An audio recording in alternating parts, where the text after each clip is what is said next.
Imagine walking through a town where every building is silent, every street is empty, and the land itself seems to swallow history whole. No jump scares, no cheap legends, just truth, and a quiet, unsettling reminder that sometimes reality is scarier than any ghost story. A stone fortress of a church wakes for only one day a year, when descendants return to speak the names of people gone for over a century. An abandoned gold mine promising fortune, yet leaving nothing but emptiness behind. Entire towns erased so completely that the ground pretends they never existed. Streets, homes, dreams, all buried beneath nature's quiet patience. And that is what makes Michigan truly chilling, because here the most terrifying stories aren't imagined. They're written into the earth. They're real. Today we're counting down the 10 most abandoned cities in Michigan, places where you can step underground, trace the veins of copper that once drove men mad with hope, then climb back into daylight and wonder, how could everything vanish so fast? If your curiosity just spiked, hit that like button, subscribe, and turn on notifications. And tell me in the comments, which of these lost towns would you dare to explore first? The countdown starts now, and trust me, number 1 will blow your mind.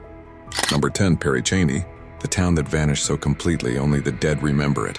If you're near Groton, Michigan, and think you're heading toward a place called Pere Cheney, your GPS will act innocent. No warning, no signs, no hint that a once thriving town existed here. Just tall pine trees, shifting sand, and a silence so deliberate it feels like the forest itself is keeping a secret. Then if you're fortunate, or perhaps unlucky, you stumble upon it. A small clearing in the woods. The Pere Cheney Cemetery, also known as Center Plains Cemetery, sits there like the final page of a book, after someone tore out the entire middle. And here's the part that hits hardest. Pere Cheney didn't collapse because it was weak. It exploded to life during Michigan's lumber boom. Founded in 1873, it started as a railroad. Stop tied to George M. Cheney and the Michigan Central Railroad. By the late 1870s, it had 1,500 residents, 2 sawmills, a post office, and even briefly served as the county seat. This wasn't a forgotten dot on a map. It was lively, noisy, confident, a town certain of its own future. Then politics arrived. A county seat election forced residents to walk 12 miles to Groton just to cast a vote. Groton won. And once it did, it kept winning, siphoning away rail importance, investment, and opportunity from Pere Cheney. Groton had the Boardman River for water power. Pere Cheney had trees, and when the trees disappeared, so did the town's reason for existing. Then the universe piled on. Diphtheria outbreaks in 1893 and 1897, fires destroying what little remained, economic collapse. By 1901, only 25 people remained. The post office shut down in 1912. In 1917, the land was sold at public auction. Game over. Today, roughly 90 souls lie buried here. Most headstones are broken, vandalized, or illegible. Time has left its mark. And the final punctuation? The township board officially banned all future burials in Pere Cheney. Not just abandonment, closure. Of course, legends sprang up. Whispers of witch curses. A mysterious red stone blamed for epidemics. But there's no proof. And maybe that's the worst part, because the real warning isn't supernatural. It's historical, brutal, and real. A town that rose fast, thrived, and vanished faster, leaving behind nothing but a clearing, a cemetery, and a story you can feel in your bones. If this is only number 10, imagine what number 1 will do to your sense of safety. Now tell me, if you could step into Pere Cheney for just 1 hour, would you explore its hidden past, or leave the town's secrets buried forever? Number 9, Fayette. The ghost town that never hid its bones. If you've ever wanted to step into a postcard that refused to update itself since the 1800s, Fayette is waiting for you. Drive to the edge of Michigan's Upper Peninsula, on the tip of the Garden Peninsula, and suddenly Lake Michigan stops feeling like a vacation and starts feeling like a witness. Then it appears, Snail Shell Harbor, calm too calm. Above it, a 90-foot limestone bluff rises, clean, cinematic, and foreboding, the kind of cliff a movie director frames just before revealing something terrible. Below it, the industrial bones of Fayette stand in plain sight. Not hidden, not softened. Fayette was a company town built for a single purpose. From 1867 to 1891, it operated a charcoal pig iron production facility. About 500 residents, mostly immigrants, lived and worked here, consuming the forests and breathing smoke as they turned trees into metal. Over its lifetime, Fayette produced nearly 230,000 tons of pig iron. This wasn't a hobby. This wasn't a small side project. This was a town designed to eat raw materials, ship metal across the water, and pretend it could last forever. But here's the harsh truth. Charcoal needs trees. Lots of trees. The surrounding peninsula was stripped bare. Fuel vanished. Technology moved forward. Suddenly, Fayette wasn't impressive, it was expensive. In 1891, the Jackson Iron Company shut down operations, and the town emptied almost overnight. Like someone pulled the drain plug, all human noise vanished. No chaos, no scandal, just silence. But here's the twist. Nature didn't erase Fayette. Michigan preserved it. Today, Fayette doesn't feel like ruins. It feels like a frozen stage set. The buildings, the furnaces, the harbor, the town layout. Nothing is hiding. Everything is evidence. This is what belief looked like. This is what labor looked like. This is what happens when a town is built entirely on one idea, and the world quietly decides on another. Stand there at dusk, with the water going glassy and the furnaces looming like dark cathedrals. Do you feel peace? Or do you feel history watching you, not to scare you, but to remind you it doesn't need ghosts? It just needs time. Now I want to ask you, if you could walk through Fayette at dusk, surrounded by smoke-stained ruins and the whispers of 500 lives, would you feel awe? Or would the weight of history push you away?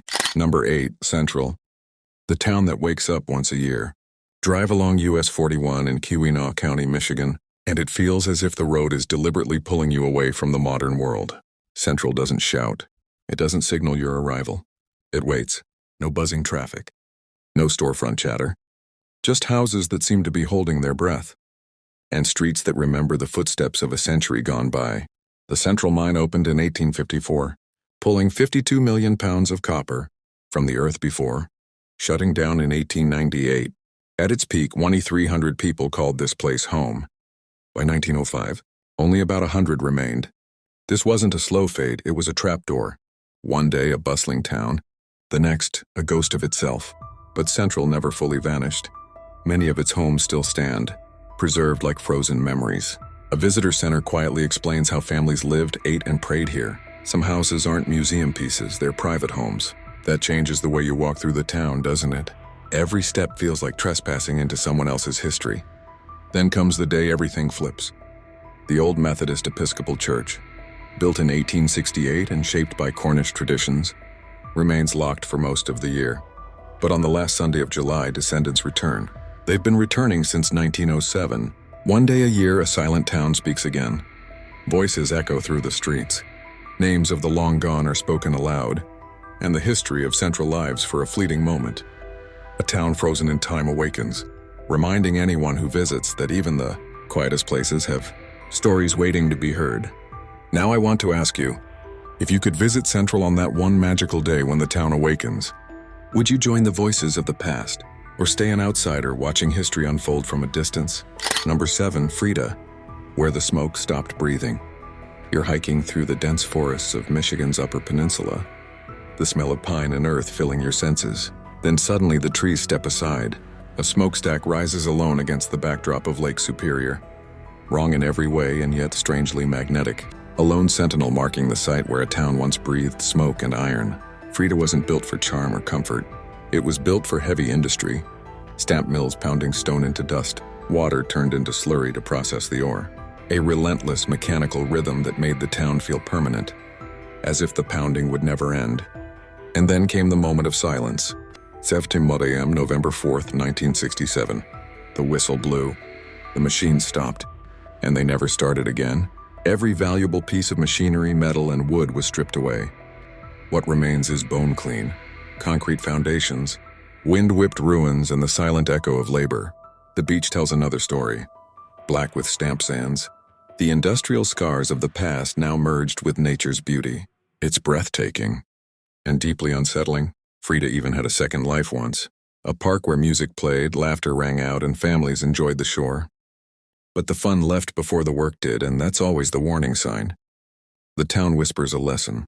No matter how loud life gets, the machines will stop, the industry will fade, and only the bones of ambition remain. Now I want to ask you, if you stood on Freda's black sand beach, watching the silent smokestack and abandoned foundations, would you feel awe at human achievement, or the chilling weight of everything that was lost? Number 6, Nonesuch. The copper mine that couldn't keep its copper. On paper, Nonesuch was a gold mine, or rather a copper mine destined for glory. The ore was so rich, so tantalizingly abundant, that miners dubbed it the Sphinx of the Copper District. But here's the catch: the copper was too fine. Dust fine. Elusive. Impossible to catch with the technology of the time. Crush the rock, sift the ore, and the copper would slip away. Float down the muddy wastewater, drift silently into the little iron river, disappearing forever. A fortune. Literally flowing downstream. The mine opened and closed repeatedly over 45 years. Never stable, never reliable, a puzzle that refused to be solved. For a brief, shining moment from 1879 to 1881, it almost worked. Around 150 miners lived and worked there. They formed baseball teams. They rode carriages along the rugged paths. For a few fleeting years, the town felt real, alive, human. And then the puzzle broke again. The machinery couldn't keep up. The ore refused to cooperate. People left. The woods crept back, swallowing foundations and trails. The river kept running, indifferent, finishing a job it had started long ago. Today, Nonesuch exists only in traces, mine shafts, stone foundations, and the whisper of copper lost to time. It's a town erased not by fire or ruin, but by the stubborn impossibility of its own riches. Now I want to ask you, if you could walk through Nonesuch today, watching the river carry away the fortune that never stayed, would you feel wonder at its promise? Or sadness at its failure? Number 5. Singapore, Michigan. The town buried alive. Once, near the mouth of the Calumet River, there was a town called Singapore. During Michigan's lumber boom, it thrived. Sawmills hummed, hotels and shops bustled, and timber flowed like money itself. The town felt invincible, perched between river and lake, a beacon of ambition and human industry. Then the trees vanished. The wind gained power. The sand began to move. Dunes crept forward slowly, inexorably, like nature itself was reclaiming what was once hers. Year after year, the migration continued, patient, relentless, unstoppable. And Singapore vanished beneath the dunes. No ruins remained. No skyline to mark its place. Just rolling, shifting sand, swallowing streets, foundations, and memories alike. Today, a historical marker calmly informs visitors, you are standing on a missing town, and perhaps that is the most unsettling part. A town that didn't burn, wasn't abandoned in shame, wasn't destroyed by humans at all. It was quietly, completely, erased by the landscape itself. Singapore is Michigan's Pompeii, but instead of ash freezing the moment, sand hides it and nature keeps the secret. Now I want to ask you, if you walked across the dunes where Singapore once stood, knowing an entire town lies buried beneath your feet, would you feel awe at nature's power? Or a chill at how easily human ambition can be erased? Number 4. Jerome. The railroad town that blinked out. Jerome doesn't have the dramatic charm of a ruined town. It isn't buried beneath dunes or preserved behind fences. It simply stopped existing. Drive through today, and you'll see nothing but open land, scattered foundations, and the eerie sense that something important once happened here, yet no one kept the receipts. Jerome was born because of the railroads. In the late 1800s, railroads weren't just transportation, they were destiny itself. And when the tracks passed through Jerome, a town sprouted almost overnight. Hotels, general stores, workers and families, noise that echoed across the countryside. Jerome mattered, for as long as the railroad did. Then, as fate would have it, the routes changed. Tracks were rerouted, trains stopped arriving, and Jerome learned a brutal lesson. If your entire identity is built around something passing through you, it can just as easily pass you by. People left in droves. Buildings weren't burned, they were dismantled, salvaged, repurposed, forgotten. No fire, no scandal, no grand disaster. Just irrelevance, and perhaps that is the coldest ending of all, a town that vanished not because of tragedy, but because the world moved on without it. Now I want to ask you, if you walked across Jerome's empty fields today, sensing the ghost of a town that disappeared without a trace, would you feel curiosity to uncover its story? Or a chilling reminder of how fleeting human ambition can be? Number 3, Mandan. The mining town that never learned how to quit. Mandan isn't haunted, it isn't dramatic. It's something else entirely, stubborn. Tucked deep in Michigan's copper country, Mandan existed because someone, somewhere, refused to admit defeat. They believed against all odds that one more miracle could be wrested from the rocky earth. The Mandan mine opened in the 1890s, chasing copper veins that looked promising, but never behaved consistently, yet the town grew anyway. Miners' homes, a school, a church. Hope built on credit, ambition, and raw stubbornness. Operations started. Operations stopped, then started again. Decades of maybe next year of believing the ground would finally pay. By the early 1900s, the mine finally won the argument. People drifted away, not all at once, but slowly, piece by piece, like sand slipping through fingers. And that is what makes Mandan so unsettling. It didn't die screaming. It didn't collapse in fire or scandal. It died waiting. Today, Mandan's ruins sit quietly, almost respectful of their own patience. Foundations, rusted machinery, broken stone walls. No ghost stories required. No dramatic legends.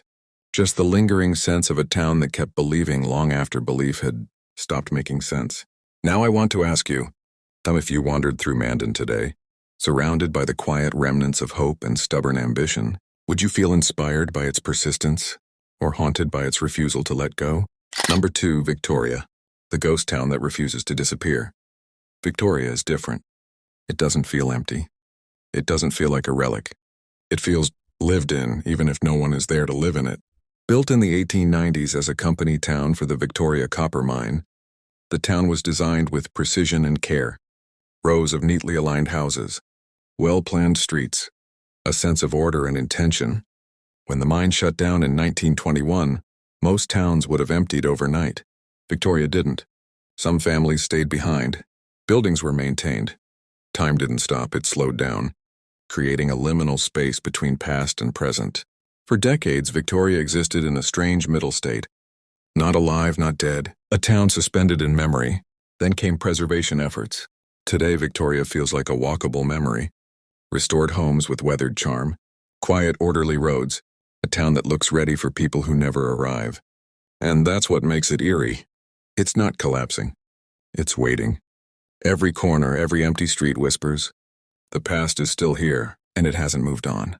Now I want to ask you, if you walked through Victoria today, surrounded by restored homes and silent streets, would you feel comfort in its preservation, or an unsettling chill at a town that refuses to let go of the past? Number 1, Calumet, the town that should have survived, and didn't. At first glance, Calumet doesn't look abandoned. That's exactly why it earns the number 1 spot. At its peak, Calumet was powerful, wealthy, essential. The Calumet and Hecla Mining Company transformed this town into one of the largest and most important copper producers on Earth. Opera houses, theaters, electric streetlights before many major cities had them. This wasn't a frontier outpost.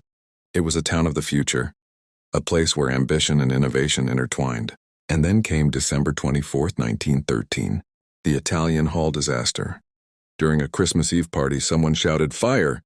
Panic erupted. 73 people, most of them children, were crushed to death on the stairway. The mines survived that night.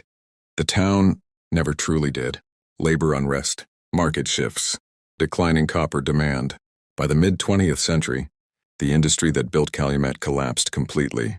What remains today is haunting because it is unfinished. Grand buildings empty and echoing, main streets with no footsteps.